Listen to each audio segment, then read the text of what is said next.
بسم اللہ الرحمن الرحیم۔ آج کے سبق کے اندر ہم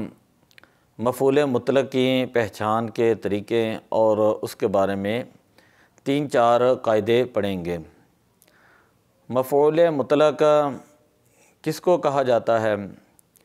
یہ وہ مصدر ہوتا ہے جو ما قبل فعل کے ہم معنی ہوں، جبکہ حروف اصلیہ میں ما قبل فعل کے مطابق ہونا ضروری نہیں۔ مفعول مطلق یہ وہ مصدر ہوتا ہے جو ما قبل فعل کے ہم معنی ہوں، ما قبل فعل کے ہم معنی ہوں، حروف اصلیہ میں ما قبل فعل کے مطابق ہونا ضروری نہیں ہوتا۔ لفظ سبحان یہ ہمیشہ مضاف ہوتا ہے اور تسبیح مصدر سے جو افعال مشتق ہوتے ہیں،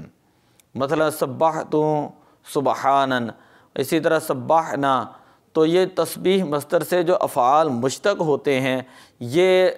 جو ہے لفظ سبحان یہ اس سے جو ہے مفعول مطلق بنتا ہے۔ دوبارہ سن لیں کہ لفظ سبحان جو ہے یہ ہمیشہ مضاف ہو کر استعمال ہوتا ہے، اور لفظ تسبیح جو ہے اس کے مصدر سے جو افعال مشتق ہوتے ہیں ان سے لفظ سبحان جو یہ مفعول مطلق بنتا ہے، جیسے سبحت سبحانا، یہ سبحنا سبحانا۔ آگے قاعدہ یہ ہے کہ لفظ معاذن، لفظ لوگ کہتے ہیں معاذن، تو یہ معاذن لفظ ہے، معاذن یہ اعوذ نعوذ فعل کا جو ہے یہ مفعول مطلق بنتا ہے۔ اسی طرح ایک لفظ ہوتا ہے ایدن، ایدن کا معنی ہوتا ہے بھی، تو یہ ہمیشہ آدھا فعل محذوف کا مفعول مطلق ہوتا ہے۔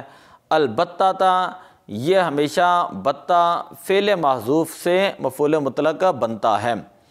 لفظ دائماً، آخری قاعدہ، لفظ دائماً غالباً اور جداً، لفظ دائماً غالباً اور جداً وغیرہ کو ہمیشہ ما قبل فعل یا شبہ فعل کے مصدر محذوف کی صفت قرار دیں گے، کہ لفظ دائماً غالباً اور جداً کو ما قبل فعل یا شبہ فعل کے مصدر محذوف کی صفت قرار دیں گے، پھر موصوف اور صفت مل کر جو ہے یہ فعل یا شبہ فعل کا مفعول مطلق بنیں گے۔ جیسے یہاں پر جو ہے لکھا ہوا ہے والفاعل فیہا ضمیر مستتر دائماً، اب دائماً جو ہے اس سے پہلے جو ہے استتارن جو ہے وہ موصوف جو ہے مقدر نکالیں گے۔ مستترن یہ شبہ فعل ہے نا، تو شبہ فعل کا جو مصدر ہے استتارن اس کو ہم یہاں پر محذوف مانیں گے جو میں نے یہاں پر لکھا ہوا ہے، اور یہ استتارن دائماً بن جائے گا، استتارن دائماً، یہ دونوں موصوف سے مل کر جو ہے یہ مفعول مطلق بن جائیں گے مستترون شبہ فعل کا۔ اسی طرح ایک عبارت میں نے لکھی ہے ہیا تستعمل فی غیر ذوی العقول غالباً، تو غالباً جو ہے اس سے پہلے جو استعمالاً جو ہے وہ نکالا جائے گا، کیونکہ تستعمل فعل مجہول موجود ہے، تو فعل مجہول کا جو مصدر ہے نا اس کو ہم جو محذوف نکالیں گے استعمالاً، تو اب عبارت ہوگی ہیا تستعمل فی غیر ذوی العقول استعمالاً غالباً، تو یہ استعمالاً غالباً یہ موصوف صفت مل کر جو ہے یہ مفعول مطلق ہو جائیں گے تستعمل فعل مجہول کے۔ اسی طرح دوبارہ میں آپ کو یہ سمجھا دیتا ہوں کہ مفعول مطلق یہ وہ مصدر ہے جو ما قبل فعل کے ہم معنی ہو، جبکہ حروف اصلیہ میں ما قبل فعل کے ہم معنی ہونا ضروری نہیں۔ پہلا قاعدہ یہ لکھا ہے کہ لفظ سبحان ہمیشہ مضاف اور تسبیح مصدر سے مشتق افعال محذوفہ کا یہ مفعول مطلق بنتا ہے، تسبیح مصدر سے مشتق افعال محذوفہ کا یہ مفعول مطلق بنتا ہے۔ جیسے سبحان اللہ، ہم کہتے ہیں سبحان اللہ، تو یہ مضاف مضاف الیہ سے مل کر سبحت فعل کا جو ہے وہ مفعول مطلق بن جائے گا۔ اسی طرح لفظ معاذن یہ اعوذ نعوذ فعل محذوف سے مفعول مطلق بنیں گے، ایدن یہ ہمیشہ آدھا فعل محذوف سے مفعول مطلق بنے گا، اور البتہ یہ بڑی اہم ترکیبیں ہوتی ہیں۔ ایدن کے بارے میں طلبا کو ترکیب نہیں آتی، آدھا کے بارے میں ترکیب یعنی البتہ کے بارے میں ترکیب نہیں آتی، تو البتہ فعل محذوف کا مفعول مطلق بنے گا۔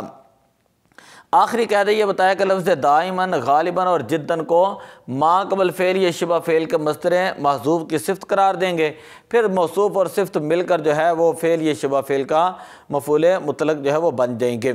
قرآن پاک کے اندر جو ہے اس کی مفعول مطلق کی بے شمار مثالیں ہیں کہ ان اللہ و ملائکتہ یصلون علی النبی، یا ایھا الذین آمنوا صلوا علیہ وسلموا تسلیما، تو یہ وسلموا یہ فعل ہے، تسلیما یہ اس فعل کا مفعول مطلق ہو جائے گا۔ اسی طرح قرآن پاک کے اندر وَتُحِبُّونَ الْمَالَ حُبًّا جَمًّا، وَتُحِبُّونَ الْمَالَ حُبًّا جَمًّا، تو یہاں پر بھی آپ دیکھ لیں تحبون فعل ہے، حُبًّا جَمًّا، تو یہ حُبًّا جو یہ مفعول مطلق بن جائے گا تحبون سے۔ اسی طرح ایک مثال ہے قرآن پاک کے اندر کلا اذا دکت الارض دکا، تو دکت الارض دکا یہ قرآن پاک کی آیہ مبارکہ ہے، تو دکت الارض یہ فعل مجہول ہے اور دکا جو ہے یہ اس کا مفعول مطلق ہے۔ اسی طرح ایک مثال ہے اذا رجت الارض رجا، اذا رجت الارض رجا، تو اب رجت الارض یہ رجت الارض یہ رجا جو ہے یہ رجت فعل محذوف ہے اور رجا جو اس کا مفعول جو ہے وہ مطلق ہے۔ اسی طرح قرآن پاک میں وَتَأْكُلُونَ التُّرَاثَ أَكْلًا لَمًّا، وَتَأْكُلُونَ التُّرَاثَ أَكْلًا لَمًّا، تو یہ تأکلون فعل ہے، اکلن جو ہے یہ اس فعل کا جو ہے یہ مفعول مطلق ہے، تأکلون التراث اکلا لما۔ تو یہ چند ایک مثالیں میں نے قرآن پاک سے دی آپ کو۔ مفعول مطلق جو ہے اس مصدر کو کہا جاتا ہے جو ہمیشہ ما قبل فعل کے ہم معنی ہوں، وہاں پر کبھی تو لفظوں میں ما قبل فعل کے مطابق ہوگا، لیکن کبھی جو ہے وہ لفظوں میں حروف اصلیہ میں مطابق نہیں ہوگا، لیکن وہ معنی مفعول مطلق جیسا ہی دے گا۔ تو دعا ہے اس قاعدے کو سمجھنے کی اللہ تعالیٰ توفیق عطا فرمائے، قرآن و حدیث کے اوپر اس کو منطبق کرنے اور اس کا معنی اور مفہوم کو سمجھنے کی توفیق عطا فرمائے۔ الصلاۃ والسلام علیک یا رسول اللہ وعلی آلک واصحابک یا حبیب اللہ۔